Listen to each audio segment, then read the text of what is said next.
Alright guys, so I just finished playing the High Isle expansion pack for the Elder Scrolls Online a couple of weeks ago, and so I want to give you guys my review. So let's start with the new area that you get to explore, the High Isle and the smaller island called Aminos. Are they worth exploring? Are they worth seeing? If you ask me, hell no.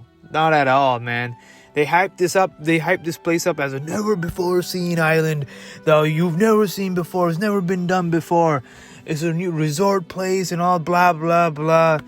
If you ask me, you've seen this a million times before, not just only in ESO, but in any fantasy game. What's on the island is really green, blue waters, clear skies. Sound familiar? Giant, nice trees, flowers. You've seen this before. It's very fantasy-esque. It's like a nice green area, man. That's all. That's the best way I can put it. Is like a generic fantasy setting, man. There's no better other way that I can put it. There's really nothing worth talking about this island. And even the main town of this island called Gonfalon Bay is pretty damn small. It doesn't even feel like wow, breathtaking or something that's gonna make you lose your mind or you want to explore it. It's pretty damn small. The whole island itself is pretty damn small, and that's the only city there. And what's on the island is your typical ESO stuff you've come to expect, such as your dwells, your public dungeons, your dark anchor-like activity with a different skin. You know, all the usual crap that you come to expect. And then Aminos, the smaller island, is that unique? No, not really. It's just a jungle. It's a jungle-like island. There's really nothing crazy about it. You've seen this place a million times, man. If you play Somerset Island, that's actually better. You just take Somerset Island, cut it in half, get rid of all the unique things, get rid of the elves, put in Bredons, and you got the High Isle, man. What a boring... They could have done so much better with this place, man. What a disappointment, man. Definitely not worth the $49.99. You guys, you're not missing out on anything. Next, let's get to the story. Is the story worth playing? I don't. If you really truly care about the ESO world, maybe. It's about the Ascendant Order. They're a new group. They're conspiring to overthrow the three main factions so they can rule Tamriel. Why they're doing it, we don't know. We don't really get to talk to their leader called the Ascendant Lord. So you're going to find out in the fall. Of course, they got to cut the story in half. Of course, to get more money from you. Because $49.99 wasn't enough. They're probably going to charge you another $29.99 to complete the story. How ridiculous, man. So stupid. I'll tell you this. It's better than the Grey Moor's second part of the story. It's definitely better than the Elsewhere story. You got some good returning characters such as Jakar. And yeah, that's it, man. No, not yeah. That's the only good character, but it is what it is. All right. But my problem isn't really with the story. It's with the aged dialogue system of ESO. It's so boring at this point. Like, come on, ZeniMax. Can't you do something cool with the dialogue system? Can't you change it up? It's the same usual crap. The dialogue box opens. You choose a choice that further progresses the story, or you say goodbye. That's it. There's no player agency. There's no player choice.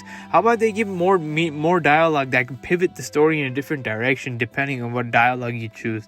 That would make things interesting or fresh. You know how it is done in BioWare games or in Fallout 3 or Fallout New Vegas. Maybe you have an intimidation skill, or maybe you have a persuasion skill. Maybe you can lie, maybe you can flirt, maybe you can do all sorts of crazy stuff. I know there's persuasion and intimidation already in ESO, but it's really not used properly. It's very bare bones. It's not even used all the time at all. They should integrate new dialogue options into the conversation system, because right now it's so stale. This game came out in 2014. It's 2022 now. 8 years later, they really got to revamp the dialogue system. I wish they did that. It'd keep me on the edge of my seat during conversation. The conversations are like a yawn fest now. But that's besides the point. That's not High Isle. Let's go to another part of the High Isle.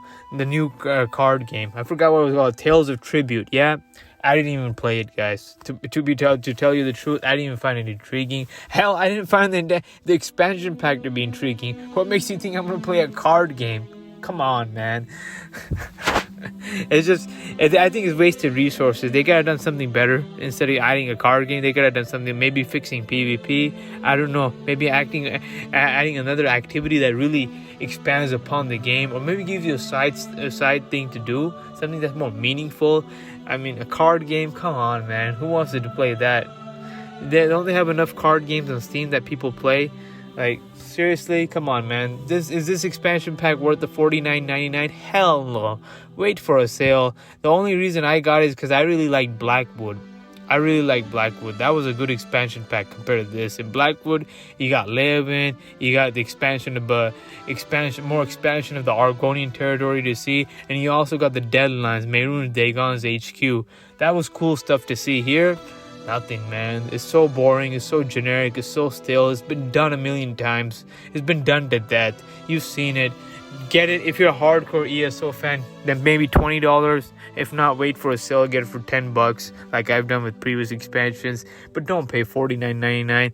I had some credit lying around, and there was no other game to play around in June, late June, right? So I got it for $20 in general. I think it was a waste of money. I think ZeniMax is so lazy. They've gotten lazy. They've gotten complacent. So you need to put some fire under their ass and get them working again. I hope this is a sign for them. I am not impressed. I am disappointed. Don't buy it. 5 out of 10. That's my score. Take it or leave it. I don't care.